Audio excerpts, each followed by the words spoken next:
हमारा जो आइडिया भारत है क्या हमेशा उधर से बोला जाता है। हमारा जो आइडिया है sovereign socialist secular democratic Republic जिसमें हर नागरिक को liberty, equality, fraternity and justice मिले, ये है। लेकिन आज क्या हो रहा, जो आदमी सच बोलता है उसको बोलने नहीं देते, जो इंसान सच लिखता है उसको लिखने नहीं देते, जो जर्नलिस्ट अपने विचार को लोगों के सामने रखता है उसको जेल भेजा जाता है, और जो टीवी पे भी अगर डिबेट होता है 10 बजे के देखिए या 9 बजे का देखिए, डिबेट में भी अगर कोई सत्यता की बात अगर कोई एंकर रखता है दूसरे दिन ही उसको वहां से हटा देते हैं प्रेशर, या नहीं तो खरीद लेते हैं। नहीं साहब, ये तो स्थिति है, ये मेरे ऊपर आ गया, कल आपके ऊपर भी आएगा। इसीलिए मैं आपको विनती करता हूं हाथ जोड़ के, ऐसी बात आप सुनिए।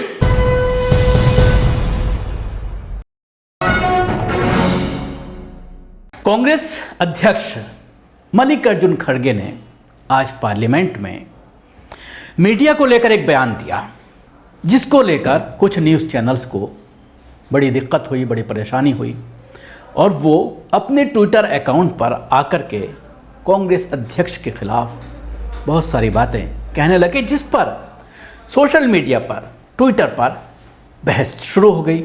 और लोग उल्टा, रूबिका लियाकत ने जब इस पर ऑब्जेक्शन किया, एबीपी न्यूज़ की एंकर, तो उसके बाद इस मामले को लेकर काफ़ी बहस, तीखी बहस ट्विटर पर देखने को मिल रही है। रूबिका लियाकत ने अपने ट्विटर अकाउंट पर इसको देख करके लिखा, जैसा कि अभी आपने बयान सुना खड़गे का, तो उसके बाद उन्होंने लिखा, अपने नफ़े के लिए संसद जैसी पवित्र जगह से अनर्गल बयान कैसे दे सकते हैं खड़गे जी। मैं एंकर होने के नाते खड़गे जी को चैलेंज करती हूँ, उसी संसद में साबित करें सरकार ने कौन से एंकर खरीदे हैं। एक पाई किसी की ली होगी तो नौकरी छोड़ दूंगी, हमारे पेशे मेहनत को अपमानित करने पर, वरना माफ़ी मांगिए।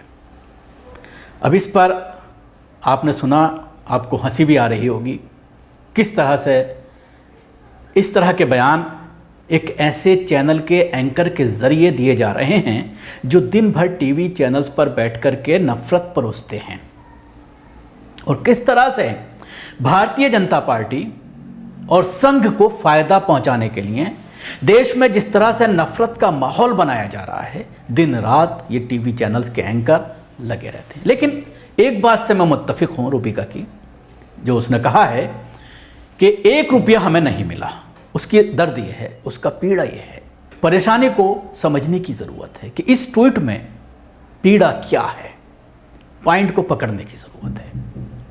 क्योंकि मल्लिकार्जुन खड़गे अपने इस बयान में शायद गलती से, मुझे लगता है कि वो एंकर्स बोल गए, उन्हें एडिटर्स या मालिकान बोलना चाहिए था। और ये पीड़ा खासतौर से भारतीय जनता पार्टी के 2014 से केंद्र में आने के बाद तमाम टीवी चैनल्स और अखबार के न सिर्फ एंकर्स बल्कि रिपोर्टर्स को भी है। वो साफ कहते हैं कि पहले जो डीलिंग हुआ करती थी कांग्रेस के टाइम में, वो रिपोर्टर्स और एंकर्स तक हुआ करती थी, क्योंकि एंकर्स अगर स्टूडियो में बैठे हुए हैं तो उन तक कोई पैसा नहीं पहुंचता था। लेकिन बहुत सारे एंकर्स ऐसे हैं जो फील्ड में भी निकलते थे, तो उनका महीना कांग्रेस के जरिए तय कर दिया जाता था।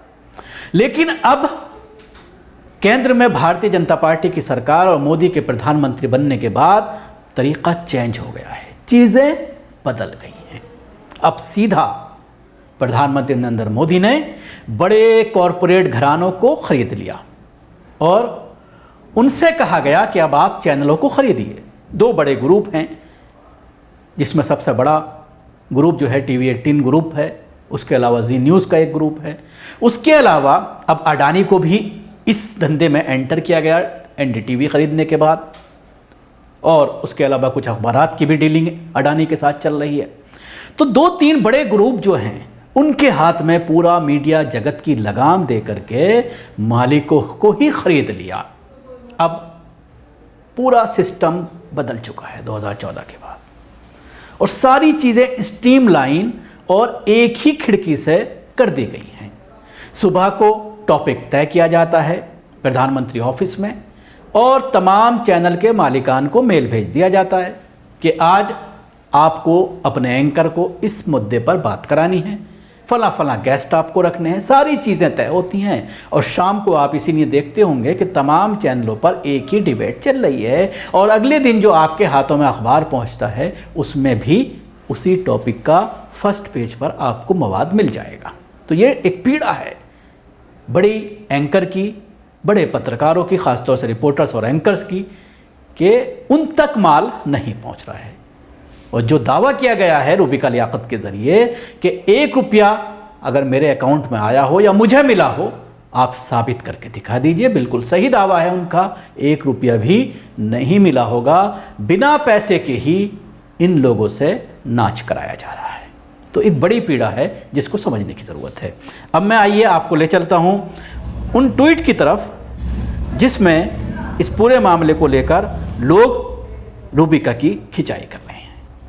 जाकिर अली त्यागी लिखते हैं कि रूबिका बहन खड़गे जी ने आपका नाम नहीं लिया है, बल्कि ये कहा है कि सरकार ने एंकरों को खरीद लिया है। आपको बुरा नहीं लगना चाहिए, बुरा उनको लगना चाहिए जो पिके हैं। मैं भी इसी बात को कहता हूं कि सरकार ने मीडिया को खरीद लिया है और वो लोकतंत्र का पिलर होकर जनता के खिलाफ खड़ी हुई हैं। श्याम मीरा सिंह लिखते हैं, मैं भी आपके ही पेशे से होने के नाते आपको चैलेंज करता हूं कि अपने चैनल में मोदी, शाह, योगी के खिलाफ एक शो ही कर दें। अडानी पर एक शो करके दिखाइए। जितने सवाल आपने विपक्ष से पूछे हैं उसके आधी ही अडानी मोदी से करके दिखा दीजिए। अगर नहीं पूछ सकती तो पत्रकारिता के पेशे से माफ़ी मांगना। देवेश तिवारी अरोरा लिखते हैं, मेरी बात को आगे बढ़ाते हुए, कि चैनल की जगह एंकर निकल गया होगा, इधर उधर निकल जाता है। बुजुर्ग और बच्चों को क्षमा करना चाहिए। अरमान लिखते हैं कि रूबिका जी अगर आप नहीं भी की हैं तो क्यों मिर्ची लग रही है। शम्स तबरेज़ कासमी लिखते हैं, खड़गे जी ने आपका नाम नहीं लिया, केवल ये कहा है कि एंकरों को खरीद लिया गया है, फिर आपको इतना गुस्सा क्यों? आप अपने शो और अपनी रिपोर्ट को उठाकर देख लें, आपका दिल यही कहेगा संसद में कुछ गलत नहीं कहा गया।